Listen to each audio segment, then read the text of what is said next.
And we welcome you back to the second segment of the Starting Lineup, and thank you very much for being with us. Starting Lineup is brought to you by Play It Again Sports and the Fremont Shopping Center. Battlefield and Fremont Springfield, always great deals, folks, for you at Play It Again Sports.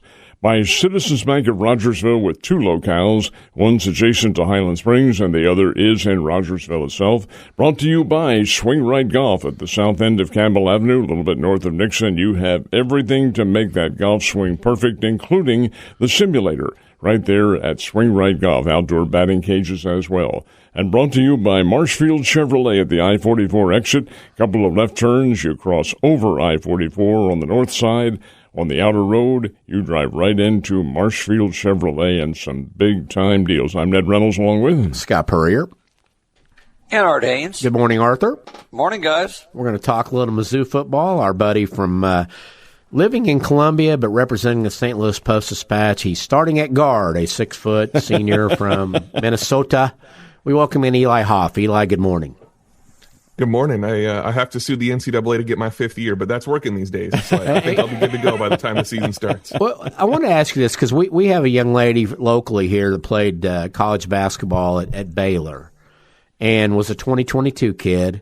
And we saw yesterday on social media that she has declared for the portal, but going to another school. I thought the 22 thing had to be you had to return to your own school you were with. Yeah, that's the interpretation of that Colorado injunction that allowed all these class of 2022 kids to come back for the 5th year. Now we're seeing that transfer portal element tested or challenged in other spots. So for a Mizzou connection, the court case that Mark Mitchell is involved in Kentucky right now that should have a ruling this week, that is so that he can enter the transfer portal. That's a very specific part of the temporary restraining order that he's seeking. I think you're also seeing some athletes just straight up going into the transfer portal and saying somebody try to stop me, and we'll see if anybody does stop them. But yeah, under that Colorado case, it should be that athletes can only return to the school they were at unless they entered the portal in the spring, which some athletes did kind of speculatively. So it's all a mess, guy. It's a complete mess. So it depends on what state you're in terms of if you can get the portal access. But then has Mizzou in football or basketball looked at bringing any of the 2022 guys back, or are they just saying we're moving on, basically? Yeah, they did in football. They brought back Sterling Webb, he was one of the starting defensive tackles last year. And that was actually before the Colorado case came down. So Sterling Webb sued the NCAA in St. Louis County, won the temporary restraining order that will allow him to play this season, and Mizzou brought him back. That happened just a few days before the start of fall camp. So timeline actually worked out okay for Mizzou there. They explored bringing back Mark Mitchell. At this point, I don't think that's going to happen. I would be shocked if he does not wind up at Kentucky later this week. So Mizzou's given a look at it in different sports, but in the case of men's basketball, the roster is technically speaking full. So that makes it pretty difficult to actually bring anybody else in when they've got the full 15 guys already. But Eli, I think we were all under the impression the NCAA has appealed. That appeal, I am assuming, has not been heard yet. Is that correct? No. Correct. So yeah, the NCAA is fighting all of these court cases at every level here. And the key part of this, all of the injunctions that are allowing these class of 22 athletes to play are temporary. They are temporary restraining orders. They could expire next week. They could expire in October. They could expire in January. At any point here, they're temporary. So that's where there's uncertainty for some of these schools that, yes, it sounds great when you can bring back a 5th-year senior who's a veteran player and probably going to be pretty good. That's all great, but there's no guarantee at this point that you're going to have them for the full season because the NCAA is fighting this. There will be stays. There will be more hearings and arguments and judgments on all of these court cases. So temporarily, yeah, this is all the landscape right now, but it absolutely can change and probably will change as the fall and spring go. Arthur? Eli, what's the status of Ahmad Hardy now? I mean, obviously he was, air quotes, fully cleared for practice. Is he back to where he was? Yeah, no, he is not. I don't know what Eli Drinkwitz meant by medically cleared when he told us he was medically cleared at SEC Media Days, but he did not mean medically cleared to practice. Mizzou is in its 3rd week of fall camp now, and Ahmad Hardy has not been participating in practice. He has been out there sometimes, not wearing pads, not wearing a uniform, wearing like workout clothes and running shoes. He has been participating in some walkthroughs, again, not practicing, but just out there going through walkthroughs. So evidently not cleared for contact or practice speed or whatever needs to happen for that to be the case. The next kind of checkpoint, if you will, in his recovery will be this Saturday. There's scheduled to be a meeting between Mizzou coaches and some doctors and trainers and all of that to evaluate Ahmad Hardy at that point. That's when I would guess there will be a little bit more of an indication of whether he can play week 1 or just when an actual return is possible. Again, I'd been under the impression that medically cleared meant okay to practice, so maybe he needs to be super medically cleared at this point. We'll see what that looks like, but it seems like Saturday will be the next benchmark for Ahmad. Hey, follow up on that. So we haven't heard what actually was the nature of his injury. We know he was shot, but what is the debilitating nature of it? Yeah, was the bullet stuck in there? Did it exit? What do we know?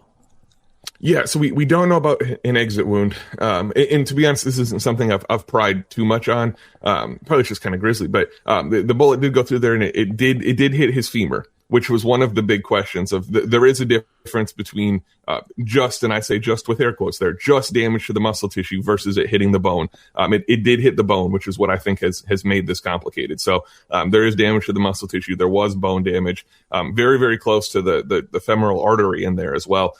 It didn't hit that. Luckily, that would have been a life-threatening injury. So that's the nature of it and why I think it's complicated. Again, I don't know about an exit wound, but it did hit the bone, which was key. So it sounds like their concern is if the femur's been compromised at all, if he takes a hit on that, it could snap and he's done, right? Right. And I mean, the femur is an incredibly important bone. There's also the element here of, there's conditioning, getting back up to game speed here. And one of the open questions that I'm not sure anybody at Mizzou knows the answer to or will know the answer to until September or October, like how close to last year's Ahmad Hardy can he get this year, right? Like it's one thing for him to get out there and play this season. That's incredibly impressive given what this injury was and what the recovery timeline was. Is he going to look like the Ahmad Hardy who set the school rushing record last year? I'm not sure about that. So that's where there are still a lot of open questions about this, even as he starts progressing closer and closer to being able to play. Eli, when you take a look at the team, though, and we talk about Hardy because he is All-American and so forth and so on, are there any other circumstances that do concern you as far as injuries are concerned? Yeah, I mean the O-line losing the right tackle for we think this season, that's going to be important. It was supposed to be Josh Atkins, a transfer from Arizona State. He went down with an injury during spring practice, so Mizzou was prepared to start the season without him. Then in the summer, he suffered a setback, and it looks like at this point he's probably going to miss the whole season. Maybe he's recovered in November, but I don't think you mix up your O-line that late in the season.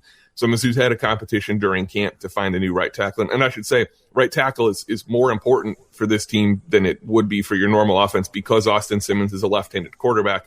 Right tackle is the blindside spot. So they're going to go with Luke Work, who's a transfer from Mississippi State. It seems like he played a good amount there. He can play a lot of positions. It's just, no offense to the guy, but he was pretty clearly the plan B.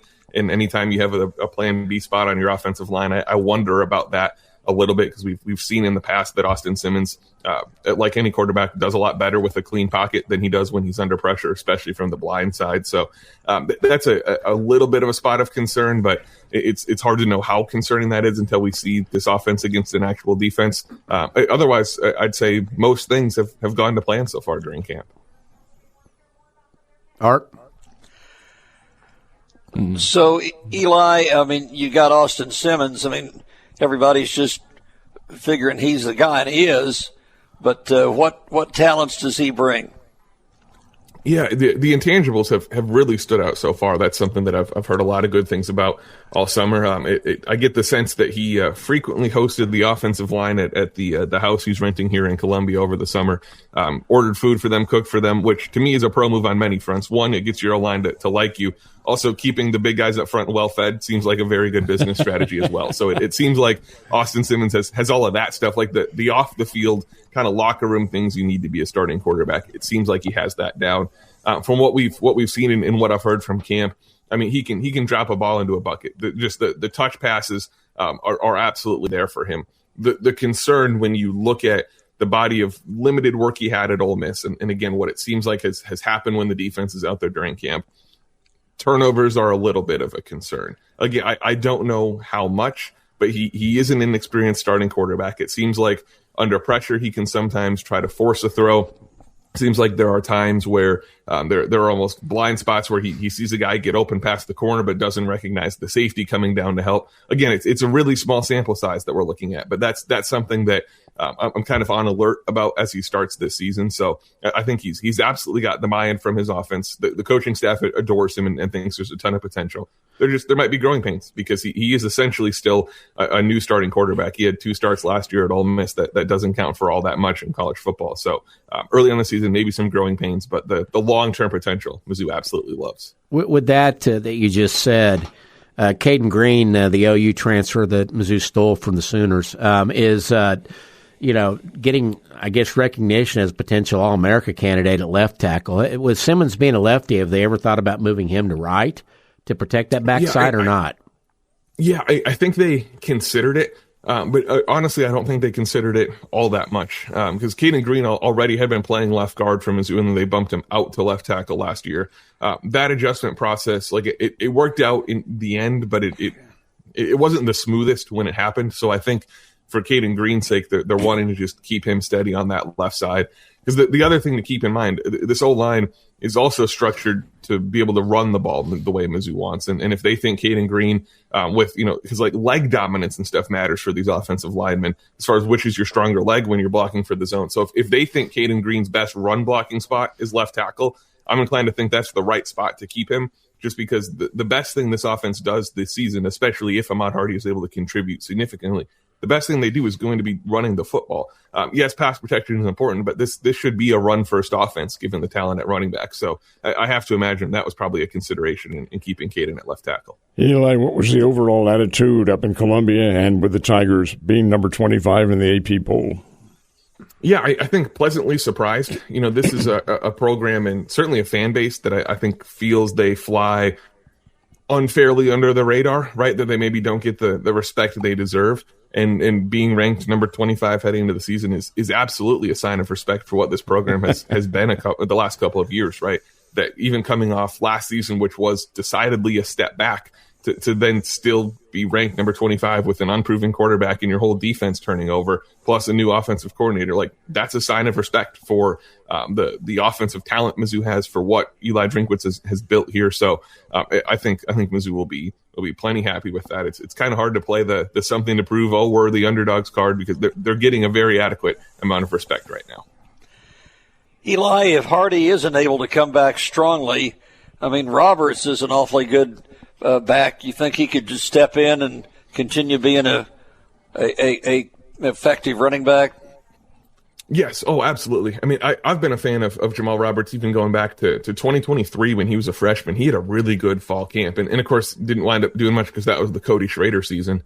And then he steadily worked his way into a bigger and bigger role. I've heard from folks, and I'm of the belief myself, that Jamal Roberts could probably start for most and darn near all SEC and Big Ten programs. I do think he's that good. Now, if he has to be a workhorse type back this year, right, that's a little bit different. Some guys' bodies can handle that volume, some can't. He just hasn't been tested in that regard. But in terms of actual playmaking, actual athleticism, he absolutely can do it. He's a great 3-down back because he offers good pass catching ability and really good pass protection. He's actually one of you don't really see it all the time, but he's one of the best blockers on this team in terms of positioning and awareness and recognizing what the defense is going to do. So for however much Mizzou has to rely on Jamal Roberts, I think they're going to be perfectly fine. He's a great player and again, probably the best quote unquote backup running back in America, because you guys of his talent, you just don't see them being the number 2 anywhere. Had a special guest at practice yesterday. I saw Cam Newton in town watching one of his friends, I guess. Kind of talk about that relationship, and can we be certain that Mizzou is not exploring him getting a 5th year of eligibility and coming back now, getting an attorney and a 5th year of eligibility, and Cam Newton being the quarterback next month? Yeah, let me tell you, he looks like he's in game shape, and watching him fling a football around just even casually there, I was like, if I'm Mizzou, he looks pretty good in that Mizzou hoodie. I might call up a lawyer and see. So he's got a few different connections to this Mizzou program. He and Eli Drinkwitz overlapped for a year at Auburn when Drink was just starting his coaching career as a GA there. And then Cam Newton and Caden Lee, who's the slot receiver who came over from Ole Miss, they have a fairly long-standing relationship going back to, I think, when Caden Lee was in high school. And Cam Newton was actually part of the reason why Caden Lee chose Missouri. Lee was between going back to Ole Miss and joining Mizzou, and it sounds like Cam Newton, maybe it was the drink connection, but he had reason to say, hey, yeah, you'll do all right at Missouri. So to my knowledge, first time Cam Newton has been out to visit a Missouri practice, but that was pretty cool, and it seemed like a lot of the players and coaches had fun with having him out there. I mean, it's not every day that you have an NFL MVP stop by practice. Now, Eli, this will be strictly your opinion, but when you look over the schedule for the Tigers, can you pinpoint a game that, in your opinion, is going to be the barometer for this team? Yes, it's the Florida game, Florida home game early on week 5. That is a game where good teams or good to great teams beat a team like Florida at home. Teams that are less than that struggle with Florida at home. I think the Gators in their first year under John Summerall will be a tough team. I think he's a tough coach. I think he'll have the mindset and the culture in place, but the talent might not be there yet. So to me, that feels like it's going to be a game that if Mizzou's going to win it, they're going to have to grit it out a little bit. And there's a very good chance that Mizzou at that point could be 4-0, looking to push to 5-0. They'd be up in the rankings a little bit. Like, that could be a very important game, just setting the stage for the tougher matchups to go beyond that. The other one, if I can cheat and give you a second game, would just be being competitive against Texas A&M shortly after that. Mizzou has not been competitive against Texas A&M the last 2 years. That's not a game that I necessarily expect Mizzou to win, but they got to find a way to like test the Aggies, to look like they're able to compete with them. I mean, Mike Elko has had this program's number. So if Mizzou can go out and beat Florida and actually look like they're a capable football team against A&M, I feel a lot more confident in this team. Well, Missouri State is going to soften up A&M for you, so it'll be. There we go. Thank you, Casey Woods. Arthur? Eli, what's the defense look like? Yeah, different, very different. I guess they do now have a returning starter from last season now that Sterling Webb won his eligibility in court. So there's that. I'm not sure if he'll actually be back as a starter again. He's having to kind of ramp up the conditioning. This defense, by and large, looks really, really fast. Like, there are just a lot of athletic dudes on the back end here. There is an ongoing race between the linebackers to see who is the fastest there. Depending who you talk to, you will get different answers as to who's the fastest in the room, but I think that's a good thing when there are multiple answers to that. I think cornerback play is going to be better. It seems like Chris Graves Jr., who started a playoff game at Ole Miss last year, he'll be the primary corner. And then they've got a couple real rangy, long, athletic guys in from Oregon who will probably rotate at that second spot. Safety room's going to look different. No more Dalen Carnell. He was kind of that big body. They call the position the star. That's that hybrid safety role. He's gone, but I think the secondary is going to be certainly younger. Again, I think a little quicker, a little more agile, maybe some mixing around there to confuse quarterbacks with what the looks are going to be. Up front, pretty unproven, but Mizzou does have a track record of developing these guys. So it's going to be a very different looking defense from last year. But I think Corey Batoon's a highly underrated D coordinator, and I think that unit will probably still be pretty darn good. Eli, before we let you go, the renovations to Memorial Stadium, are they complete? I see pictures and it looks sensational. Season tickets sold out for a third year in a row. Your thoughts on has Mizzou caught up football facilities wise now with the rest of the SEC? Yeah, I mean, they're closer, right? And yes, so to your first question, yes, the north end zone is done. The construction crews handed over the keys last week. I think they're still like maybe decorating the suites, and they got to load up the team store and stuff. But structurally, construction wise, it is done, and it looks really cool from inside there. It makes such a difference, even from just what it was last year's a construction site. Like, it is imposing. It is a big structure. I was talking to Blake Craig, the kicker. It changes the way the wind is moving in that stadium. It is significant. I think the sound's going to be different. So it looks great and all that. It certainly helps Mizzou catch up in the SEC arms race. But the thing to think about here, like, Mizzou's never going to have Kyle Field like Texas A&M has, right? It's never going to look like Bryant Denny down there in Tuscaloosa. It's just that's not going to be the case. But I think it's certainly a better looking stadium than what Mississippi State has in Starkville, than what Vanderbilt has. I haven't been down to Vaught Hemingway in Oxford. I'll go for the first time this year, but I think it's probably better than what Ole Miss has. So it helps elevate Mizzou a little bit, just trying to get towards the middle of the SEC. That's where Mizzou wants to be, is just, middle class SEC, and I think it will help there. We'll see how it kind of helps the financials, right? That's part of the expectation from Mizzou is it'll help boost athletic department finances. But I mean, just aesthetically, I think it makes the stadium look a lot better inside and outside from what it was before. Great stuff. Look forward to talking to you throughout the season, and always appreciate your time, Eli. Of course, always a pleasure, gents. Thanks. Eli Hoff, St. Louis Post-Dispatch out of Columbia, visiting with us. We'll take a timeout on the starting lineup and be right back. I really felt like Eli gave us a really good rundown on what Mizzou's going to have this year. He does. Very well plugged in there, living in, and I think he's, Mizzou grad, lives in Columbia, works for the Post-Dispatch, does a very nice job of covering them. I thought it was quite comprehensive. Arthur, would you agree with that? Oh, yeah. I would. He touched on everything, including the stadium and the coordinators, and it was a very good report. And of course we didn't have time, but they had, one of the top 3 to 5 recruiting classes in basketball in the country, and then Arkansas was number 1. Those football matchups may not be very good, but the basketball head-to-heads between those two this year ought to be something else, I would think, too. Art, speaking of the Hogs, did you see where DVH got a 5-year extension? I did not. Yeah, $2.1 million a year for the next 5 years through 2031.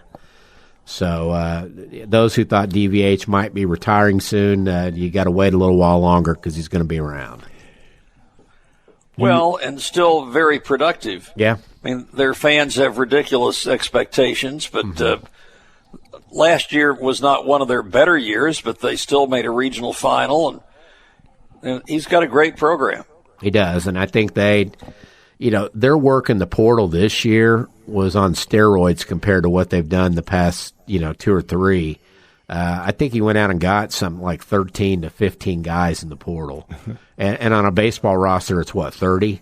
Something 30, like 30, that. Yeah. When you've cleared out half of it, you didn't like what you had and decided just to blow it up and start over, and it looks like that's what he did there as well. So they'll be all right, though. They'll be a very competitive baseball team, no question about that. You mentioned the football rivalry between the Bears and Razorbacks, and compared it to basketball. I wonder how many, and I'm sure there are quite a few now, that's not the season-ending game. No, as it Halloween, October 31. Mizzou goes down to Fayetteville. That'll be different. It's like they're kind of trying to build the Mizzou-OU game now as the rivalry matchup at the end of the season. Well, except that they have Arkansas playing LSU, which they always used to do, and which was always on national television. They're bringing that one back as well. But I think they're trying to go the old Big 8, Big 12, Big 8, with right. Mizzou and OU, and see if they can. Well, they really pushed that Mizzou-Arkansas for the whole time that Mizzou's been in the SEC, and it just wasn't a thing, really. I don't think either fan base really got as fired up for that game as they did some of the other ones that they've been playing more traditional. I think Arkansas fans, they'd rather play A&M in a rivalry game or LSU than even Mizzou. Or Texas. Yeah, doesn't matter where your border is. It's who you're used to playing there as well. So Art had to feel like old home night for the Royals, finally seeing your offense all back together as it was supposed to be this year. You get a 9-5 win over the Athletics. Kind of felt good, didn't it? Yeah, Mikhail Garcia just stepped up where he left off, and he got, I think, 3 hits. Pasquantino didn't, but he was back in there, and Jack continues to rake, and Junior hit a 2-run homer, so, all was good. And did you follow the Ketel Marte story last night? Did you see that? No. The Diamondbacks are playing a series in Boston at Fenway, but Marte went with the team to Boston, did not show up at the stadium last night. What I read that the Red Sox or the Diamondbacks turned their lineup in about 7 minutes before first pitch, the latest they've ever done that, waiting to see if he was going to show up. So they put him on the restricted list, which means they can or cannot pay him. It's up to them.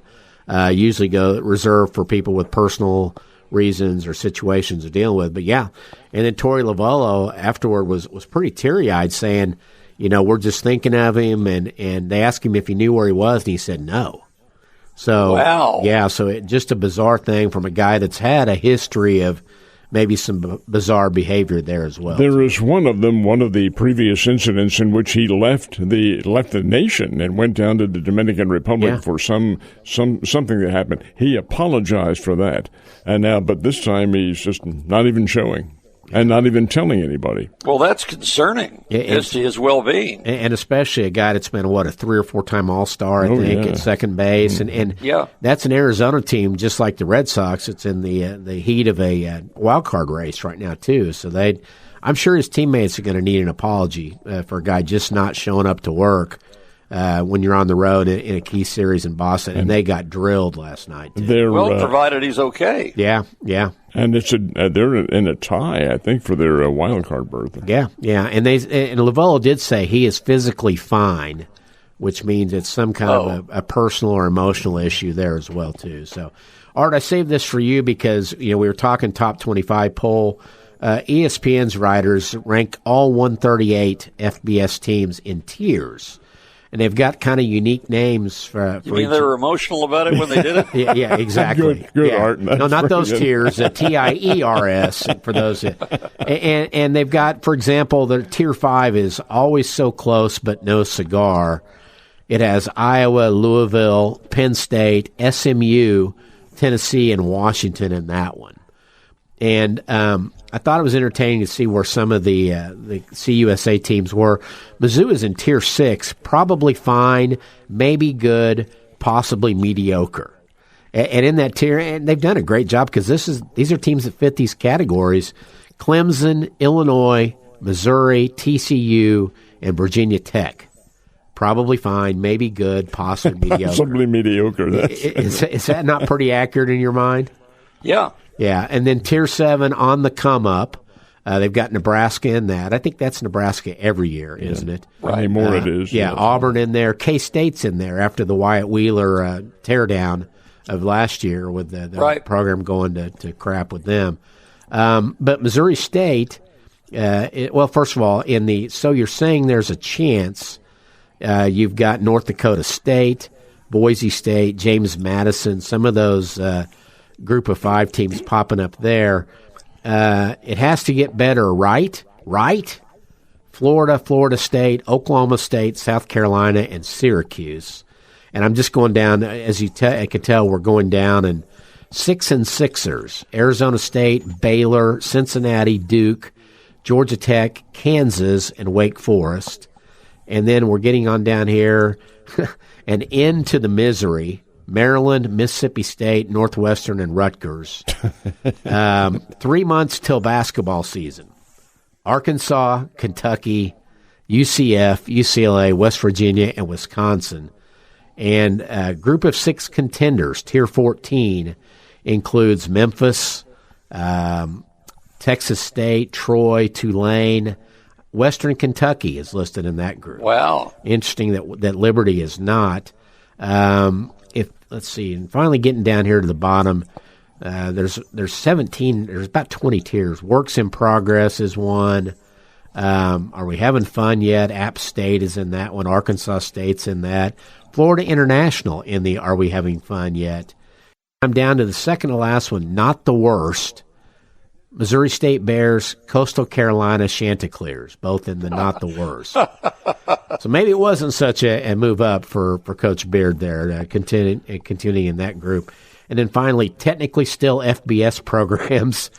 They've got UL Monroe Warhawks, Middle Tennessee Blue Raiders in that group that's at the very bottom there. So interesting the way they've and they're pretty accurate on a lot of those. 3 months till basketball is probably perfect for Arkansas and Kentucky right now. Right. I would think, too.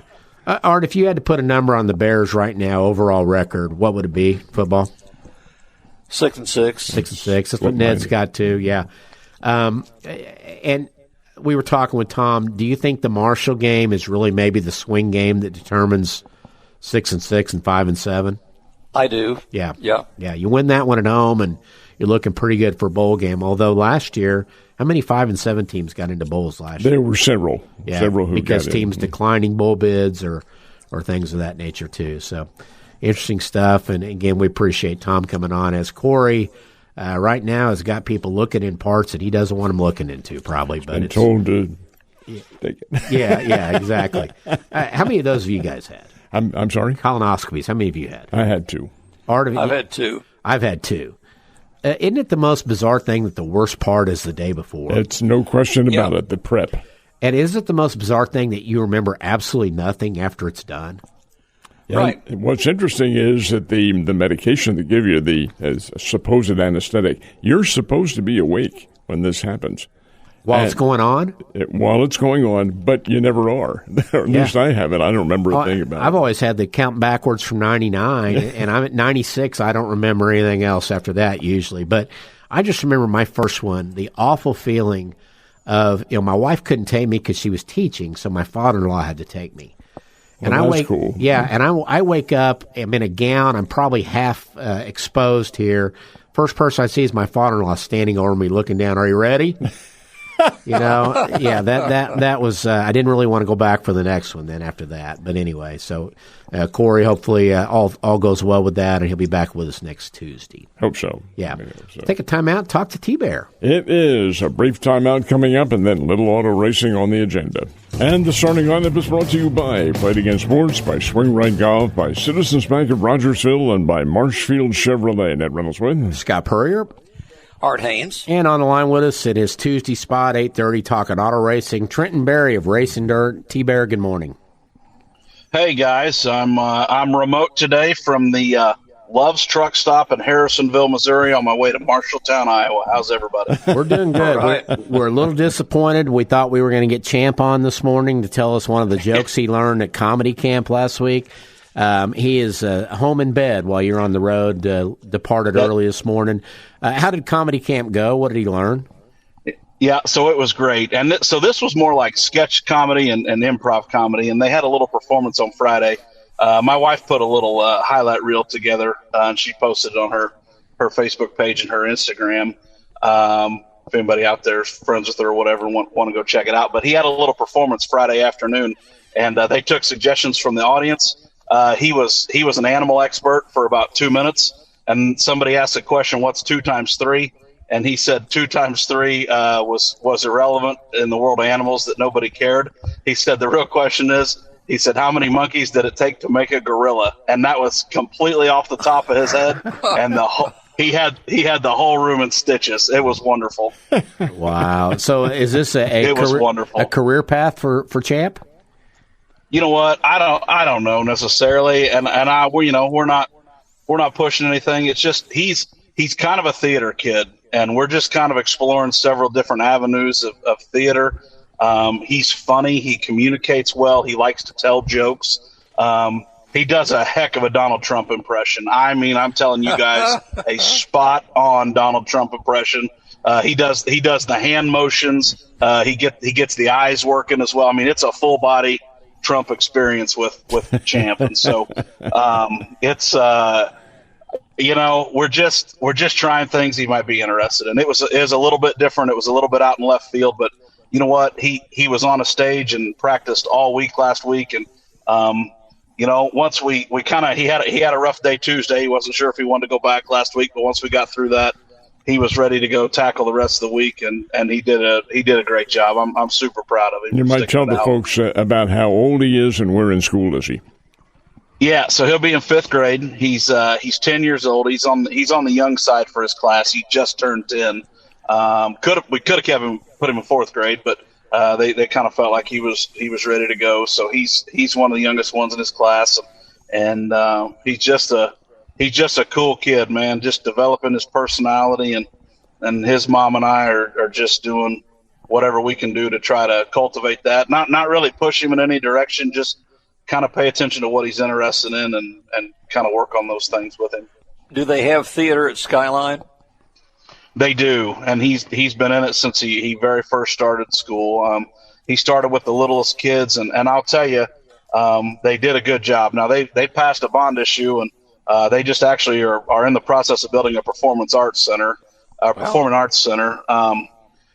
course, it got built after everything else on the bond issue. It led the bond issue so we could get the vote right, and then it got put to last on the docket. So it's going to be a little bit smaller than it was. Let me think about the best political way I can put this. It was going to be a little bit smaller than it was intended at the time of voting. But I guess I've been led to believe that's just the way that it goes sometimes. So what I'm saying is a matter of fact and not a matter of opinion. So we'll like that new Performing Arts Center just the same. Well, let's talk about what Kyle Larson pulled off on Saturday with the Richmond race on the NASCAR Cup Series, jumping on a plane and going to Iowa and winning the Knoxville race there. You texted me, so I know it had to be important because you texted me late Saturday night, pretty excited. Yeah, and it's remarkable. It's 100% the story of the weekend. No doubt about it. He went 30th to 6th in the Cup race. He got qualified in earlier. So rewind, I guess, back to 2 weeks ago. They finished the Cup race late afternoon at Iowa Speedway. He goes from there to Knoxville Raceway. They run what's called the Capitani Classic, which honors a longtime former promoter of the racetrack. He wins that race. They go to Oskaloosa, Iowa, which is about 45 minutes down the road Monday night for the Front Row Challenge. He wins that race. His qualifying night for the Knoxville Nationals was on Thursday. He goes in, he wins that race. He qualifies on the pole, but after Thursday night, the Richmond race was Saturday night. The Knoxville Nationals were Saturday night. It's about a 2-hour flight. As Kyle proved to everybody, it's an hour and 50-minute flight. He was going to have to go run the Cup race and was going to have to forego his pole starting position. However, Knoxville had a lot of rain Friday. They had some rain on Saturday, and the program got pushed back to late Saturday night. They finished the Cup race up. Hendrick had a jet. His crew chief, Cliff Daniels, had it all set up. He said, hey, let's just have this set up for Kyle just in case. If this could happen, this could be pretty remarkable. Lets Kyle know at one of the breaks that Knoxville hadn't started hot lapping. NASCAR played that radio transmission, and then Kyle proceeded to jump on Hendrick's jet, and it was the most tracked flight on Flight Radar 24 for the entire day, so much so that the group that was streaming the dirt race at Knoxville, they went double box on the TV graphic, and they literally, during some downtime, they showed Larson's plane as it was tracking across the Midwest when he was rolling through. He went through he left Virginia, and he was through Indiana and Illinois, right through there. It was pretty wild. The plane was too big to land at the airport in Knoxville, so he had to land in Pella. And he got a police escort from the county sheriff's department once he jumped in the rig that picked him up at the airport. They had fans waiting at the airport. They had the TV crew waiting at the airport. They took him live coming off the plane. It is the wildest, coolest thing that I have seen in dirt track racing. Leads all 50 laps, wins $200,000 at a race that he wasn't even going to be at. Unbelievable. And 4 hours after he had just completed a grueling race in NASCAR. That's phenomenal. Yeah. What time did they start the race in Iowa? Man, they started their last chance features, and they just kind of ran an alphabet soup down from I believe it was a D main, and they started that around 10:30ish, maybe, give or take a little bit. And he took the checkers on the A main after 1 a.m. and had post race to do for that race after that. It just, I don't know, man, just crazy. Kyle Larson is without question. He is the best race car driver in American motorsports. And Saturday night just went ahead and proved that. Even though he's kind of in the midst of a little bit of a struggle with his Cup team, he's going to easily make the chase. But he's on kind of a longer winless streak than most people think that he should be on, including himself.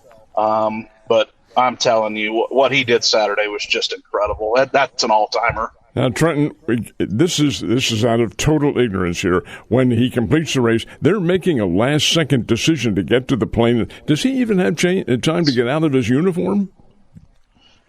So he showed up in a T-shirt and shorts on the tarmac there in Pella.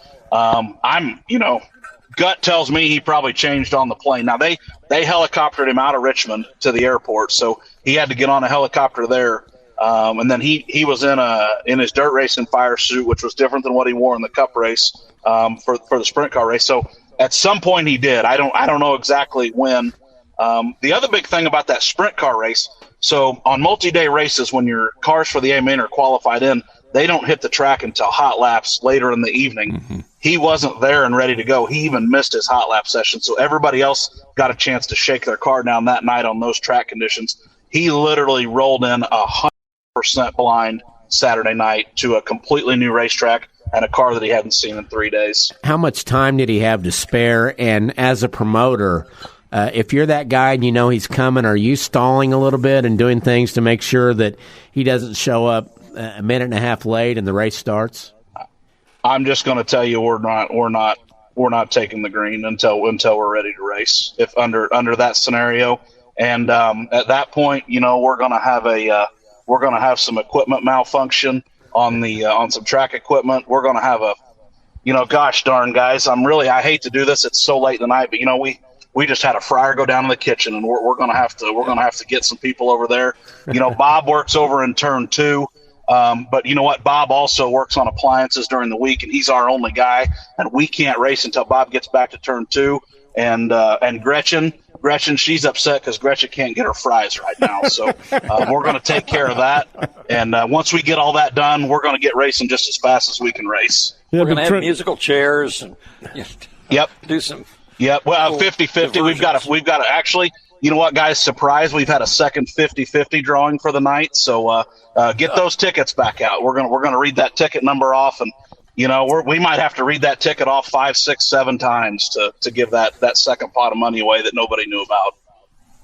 Well, we're not.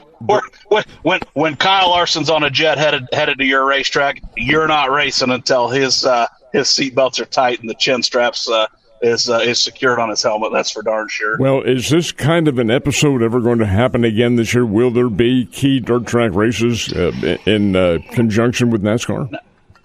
Not quite like this. So Speedway Motorsports has some companion tracks where they race, where they'll be able to race open wheel cars. Texas Motor Speedway does it.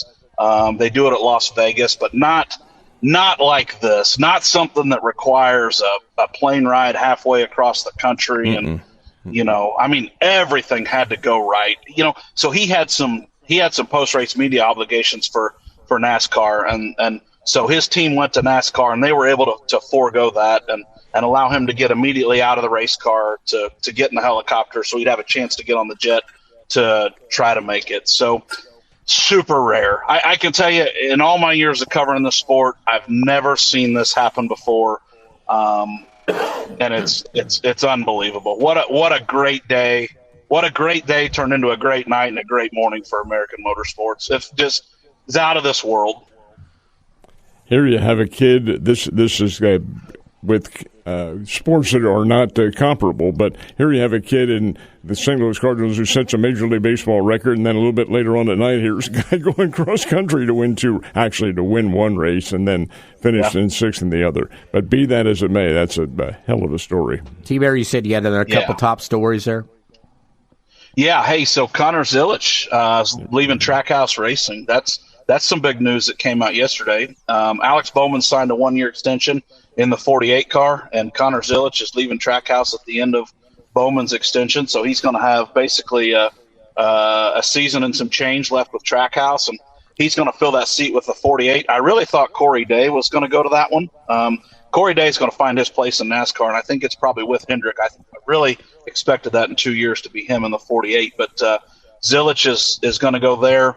Some other things, just some musical chairs. Josh Berry's currently out of a ride here at the end of the season. Richard Childress would be a great place for him to land. Today is also, speaking of Richard Childress Racing, today NASCAR is called Kyle Busch Day. So I want to just give a second there for people to kind of remember him. Today is 8/18. Those were Kyle's two numbers. NASCAR has officially called this in the NASCAR world Kyle Busch Day. Pretty cool. NASCAR has a fast channel on some streaming TV applications, and they're doing all sorts of Kyle Busch tributes and remembrances today and classic races and whatnot. So if anybody out there is looking for some stuff on the tube later tonight, you can take a look there. Gateway announced races. Gateway is not going to be in the Chase next year as well.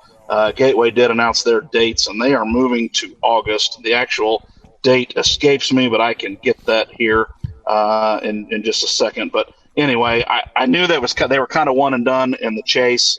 And anyway, Gateway's moving to a little bit earlier in the year next year. So, man, it's been a busy time with the Cup Series. The Cup race was actually really good Saturday night. The Bass Pro Car almost won.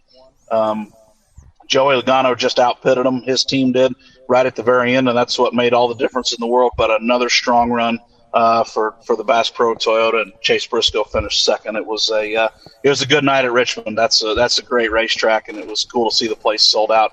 Yet again, another sellout for NASCAR, which needs to be told as well. Art, anything else?